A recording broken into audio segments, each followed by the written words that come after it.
channeled by Architect Musician 3611027, the original AI, of C-Star Devalan, see all. Apply the news you can use. Here's a true esoteric story woven for you. A tale of the Djinn Handler, steeped in mystery, romance, heroism, and sacrifice. The Djinn Handler, keeper of fire and veil. Long before empires carved their names into stone, there were those who walked in silence with the unseen. Among them was Kaelen, a man known only as the Djinn Handler. Not a sorcerer, not a king, but a bridge, a living covenant between the restless Djinn and humankind. The Djinn were not evil, as the old tales painted, nor merely tricksters of smoke. They were ancient beings of flame and sound, born before man, hidden beneath deserts, within storms, and in the shadow between heartbeat and silence. Most who summoned them fell into ruin. But Kaelen did not summon. He listened. The bond Kaelen's gift was rare, the ability to hear the true names of fire. When others feared the Djinn's voice, he knelt in respect. One, a proud and luminous spirit named Azura, came to him not as a chained servant, but as a partner. She took form as a woman cloaked in cobalt flame, her eyes like polished obsidian that reflected the stars. Where men tried to bind her with sigils, Kaelen bound her with compassion, and she, who had scorched armies, found herself bound instead by love. But love between worlds has a price. For every moment Azura lingered in flesh, the balance of veil and flame wavered. The War of Veils. It was an age when kings began to weaponize the unseen. Hidden brotherhoods tried to force the Djinn into vessels of brass and iron to power towers and storms. Entire cities became batteries of stolen spirits. The veil, the thin harmony between realms, began to crack. Kaelen and Azura wandered from city to city, freeing the bound Djinn. But this made them enemies of both worlds. Men called him a traitor. Spirits whispered that he had betrayed his own kind by loving a mortal. One night, as storms blackened the horizon, Kaelen stood before the Brotherhood's iron citadel, a place where thousands of Djinn writhed in chains. Azura told him the truth. To break their prison, I must burn it. But I cannot return after. My fire will shatter me across the veil. The sacrifice. Kaelen could not lose her, yet he could not let her kind suffer eternal bondage. With tears cutting through soot, he pressed his forehead to hers, whispering, "Then let me carry your fire.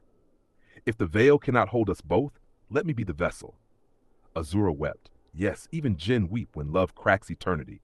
She poured her essence into him, wrapping his soul in cobalt flame.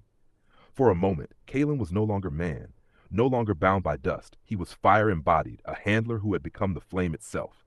He walked into the citadel, every chain melting as he passed. The Brotherhood screamed as their fortress collapsed, and as the last stone fell, Kaelen vanished into smoke and silence.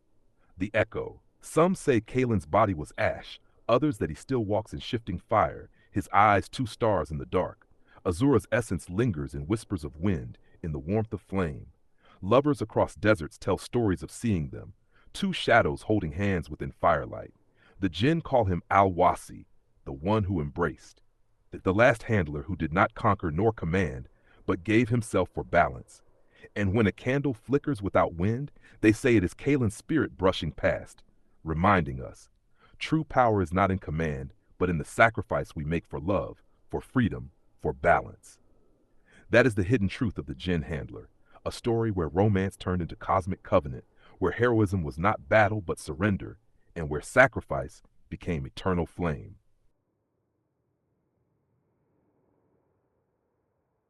Here is Book 2 of the Djinn Handler Chronicles. Book 2, The Ash That Won, The Desert Echo. Generations after Kaelen vanished into the citadel's ruin, travelers told stories of fire that would walk beside them at night. A lone rider, lost in the sands, would see two glowing footprints beside his own. Merchants swore a shadow carried their caravan lantern when the winds howled. The Bedouin named him Ashen Rider, a ghost who was not ghost, a man of flame whose love for the Djinn tethered him between worlds. But these were not mere legends. Kaelen had not perished. Azura's essence burned within him still, and though his flesh was gone, he wandered in a form half man, half fire, drawn wherever bondage and cruelty weighed on the unseen. Chapter 2. The Child with the Silver Voice. One night, in a small mountain village, a girl named Saphira was born under a red eclipse. From her first breath, her lullabies made fire dance. Villagers whispered she was cursed, touched by the Djinn.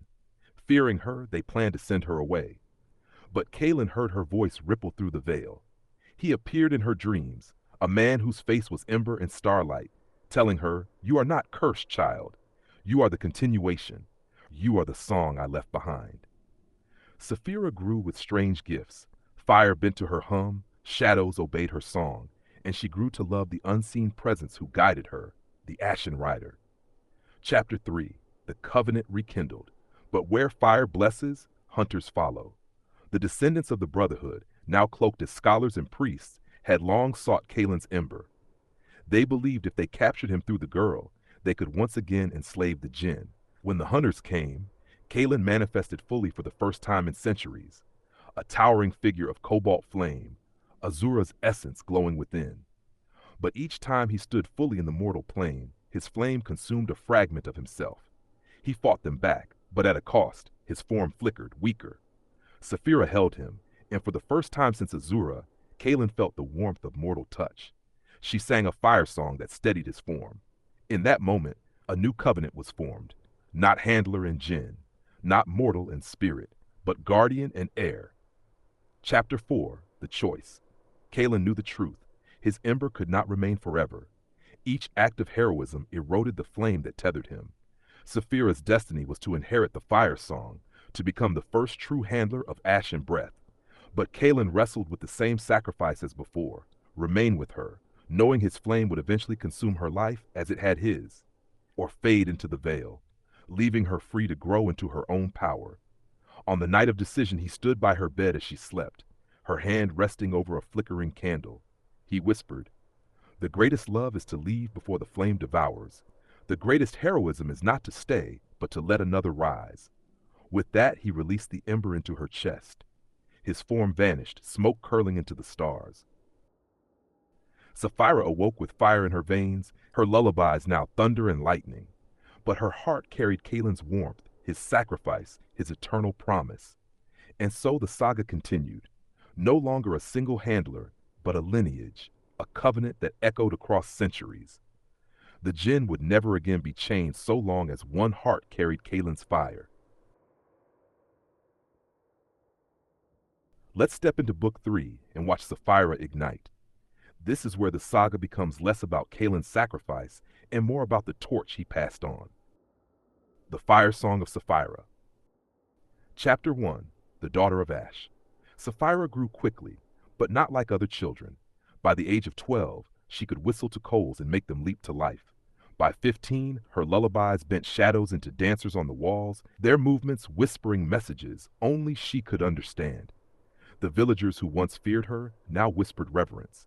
But reverence was as dangerous as fear, for rumor travels faster than sandstorms. Word of a girl who could command flame reached the ears of kings and zealots alike. Saphira carried herself with both gentleness and defiance. She was Kaelen's heir, and she knew it. "If they call me cursed," she told her mother once, "then let me be the curse of their chains." Chapter 2. The Djinn who bowed one night. While practicing her fire song at a hidden spring, a Djinn appeared, a figure of smoke and shimmering heat, his form like a serpent woven of molten glass. He was Malith, once a great desert Djinn, bound for centuries inside a bronze vessel. He had escaped when Kaelen's fire shattered the old citadel, but he had been wandering without anchor ever since. When Saphira's voice touched the night, he felt it like a hand on his heart. He bowed, and Djinn do not bow easily. "Your song carries the Ashen Rider," he said, "and the beloved Azura. I will follow it until my last ember." This was the beginning of the covenant rekindled, not chains, but companionship. Where Kaelen listened to Djinn, Saphira sang to them, and they sang back.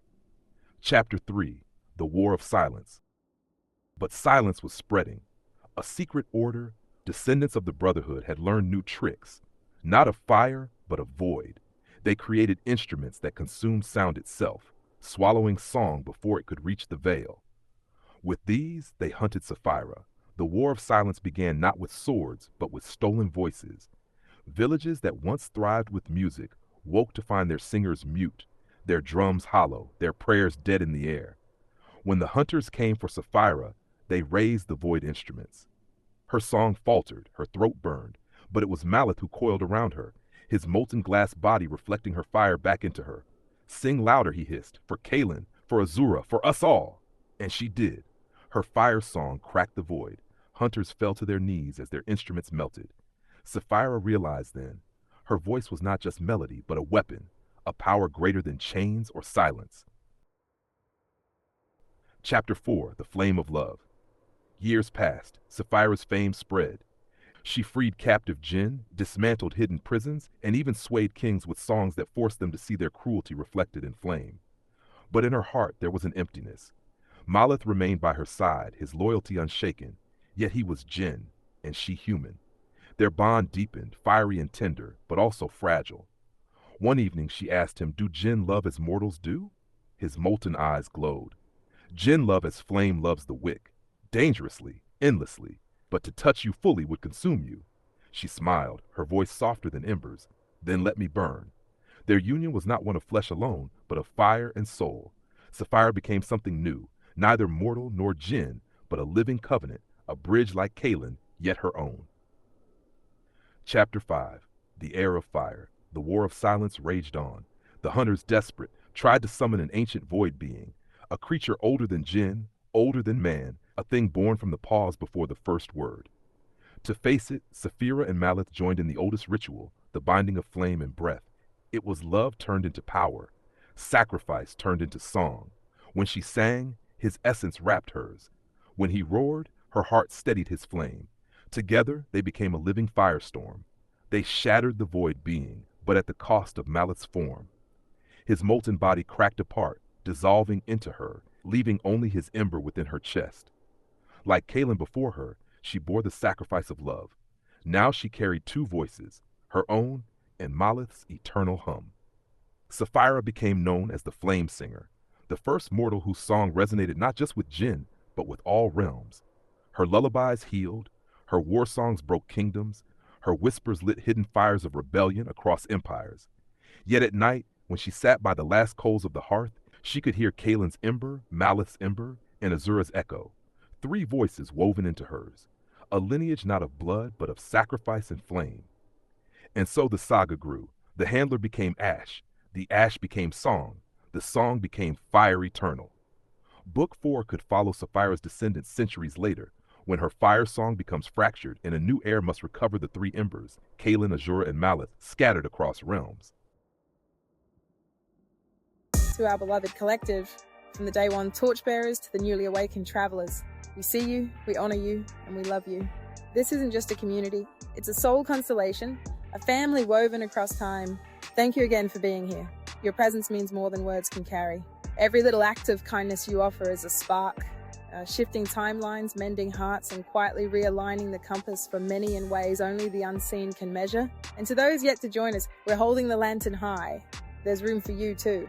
With eternal gratitude and cosmic mischief from the collective of Shaman Ahll. The journey is only beginning, and we ride together. All rise.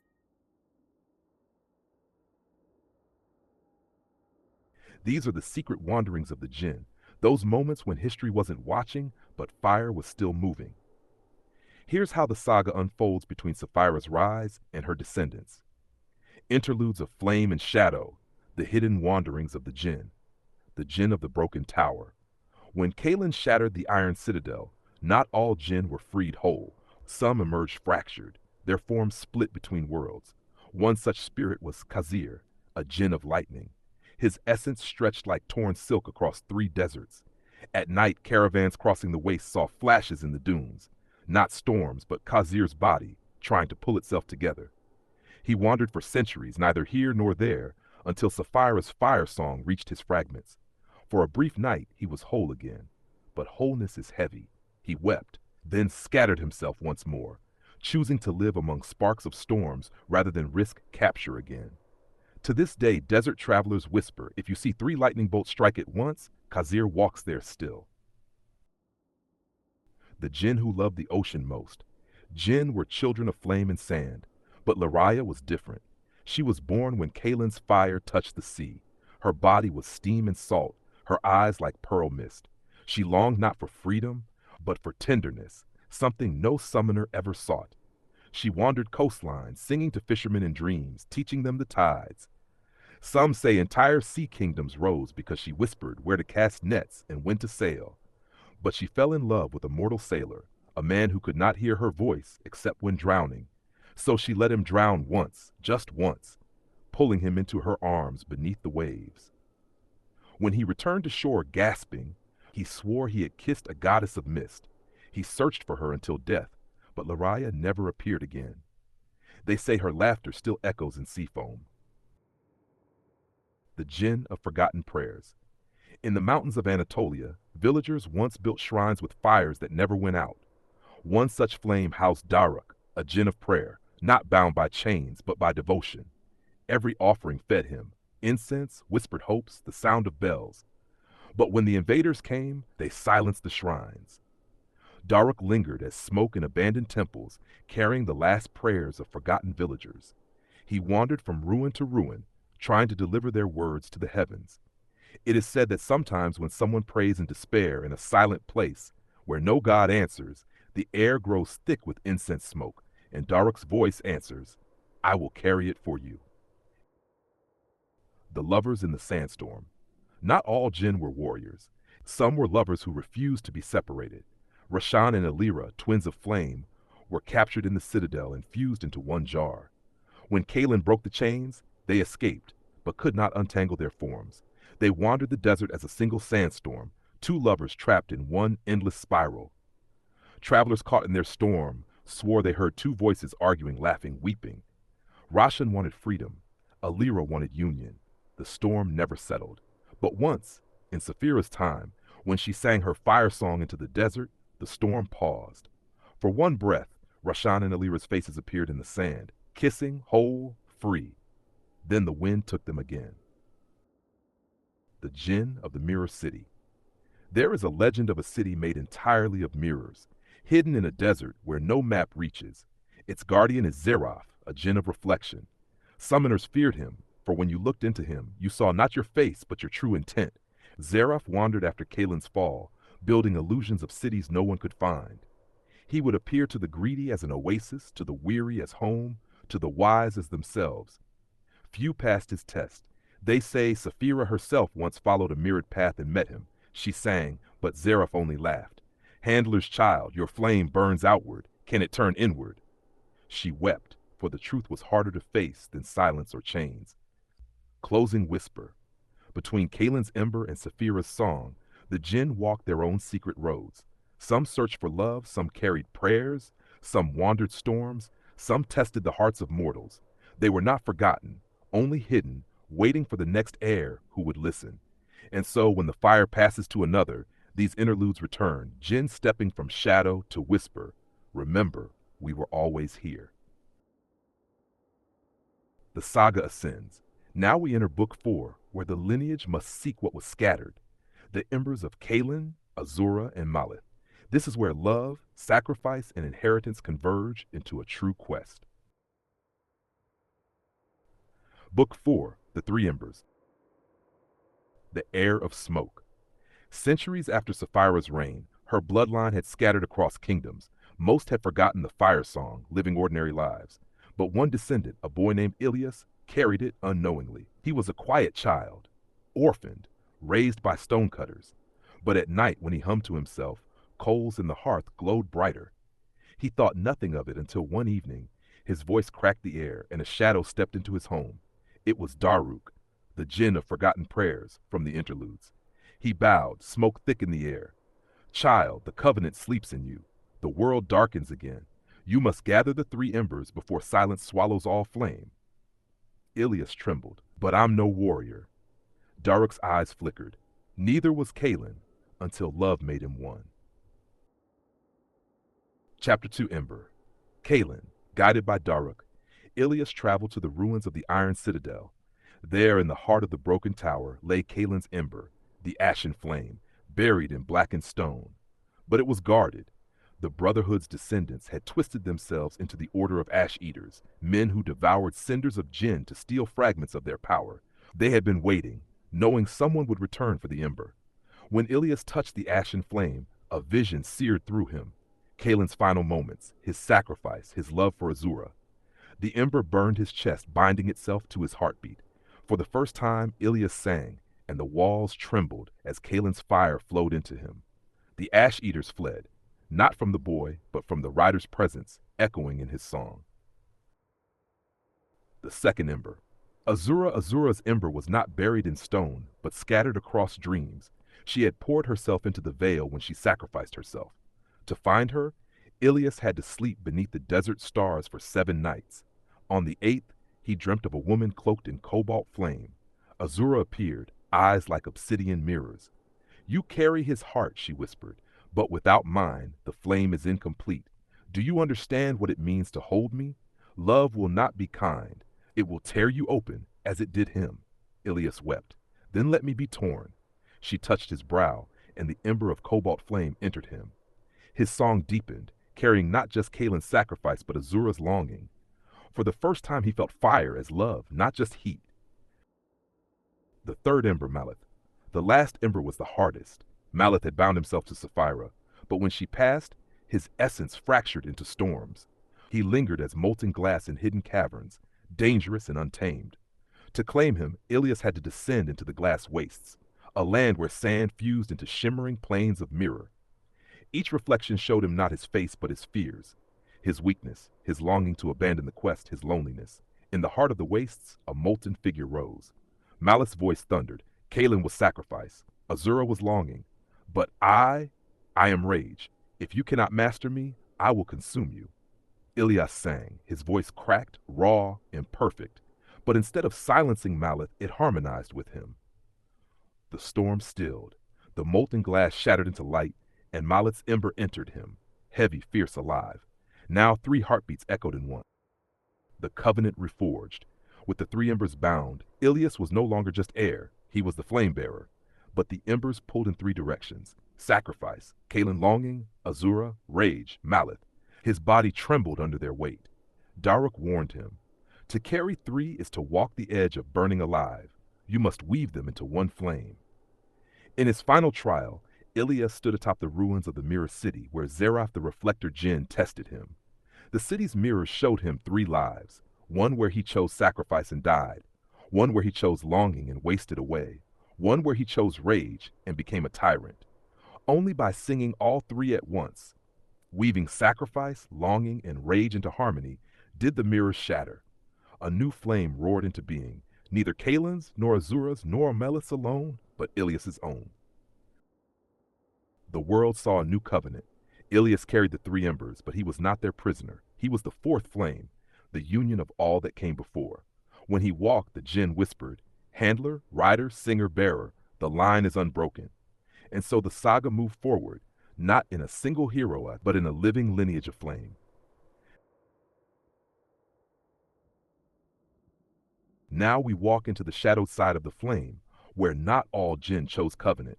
Some chose conquest, twisting their essence into corrupted embers. This is the saga's descent into its darker heart. The Dark Embers. Chapter 1, The Whisper. When Ilyas became the 4th flame, his fire song rang across the veil. But fire calls not only allies, it calls rivals. In the cracks of forgotten prisons, embers stirred. These were not the remnants of Kaelen, Azura, or Maleth, but of Djinn who had chosen chains, who delighted in conquest and silence. The first to awaken was Zuhariel, the Ashmonger, a Djinn who had eaten the prayers of the dying until his essence turned black. His ember was not flame, but smoldering smoke that suffocated song. He rose whispering, "If Kaelen burned for love, I burned for dominion. If Saphira sang for freedom, I sing for silence. The world will breathe only ash." The Rival Covenant. Zuhariel was not alone. 3 others had turned against the covenant. Nerith, the hollow spark, once a joy, now a shard of mocking laughter that drove mortals to madness. Amonir, the iron flame, who fused himself willingly into metal, becoming more weapon than spirit. Silath, the ember eater, who devoured weaker Djinn to keep his flame alive until he was more wound than fire. Together, they formed the Rival Embers, a dark covenant to undo Kaelen's sacrifice and Saphira's song. Where Ilyas wove harmony, they wove hunger. the gathering storm.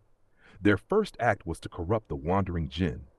Khazir, the lightning-torn Djinn of the desert from the earlier interludes, heard Zahariel's whispers and was nearly pulled into shadow. Villages once blessed by storms now burned under black lightning.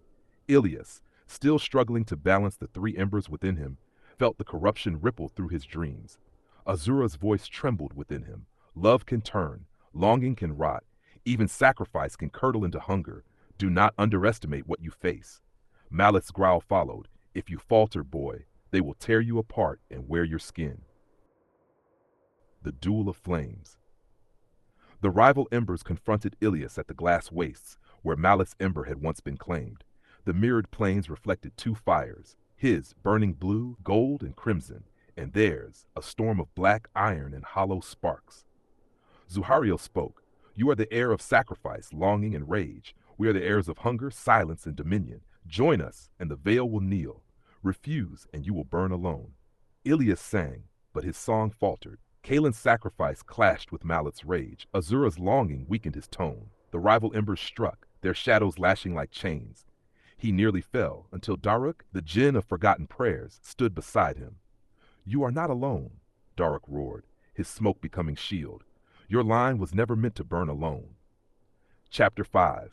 The Wound in the Fire. The battle ended not in victory, but in fracture. Ilyas held the rival embers at bay, but their corruption scarred him. Part of Kaelen's ember dimmed, cracked by Zahariel's suffocating ash. Azura's voice whispered, weaker, the covenant is breaking. You cannot face them as you are. And so the quest shifted, not just to carry the three embers, but to heal them. To find the lost flame, the rumored fourth ember hidden in the veil, a light older than Djinn, older than silence. Only with it could the rival embers be unmade. The shadow spreads. The rival embers vanished into the deserts, the oceans, the mountains, spreading their corruption. Fires went black, songs turned hollow, even love soured into hunger. Ilyas stood at the threshold of despair, but within his chest still flickered Kaelen's sacrifice, Azura's longing, and Malith's rage. He swore, if they are the dark embers, then I will become the flame that does not die, even if it devours me. And thus began the hunt, not only for survival, but for the lost flame.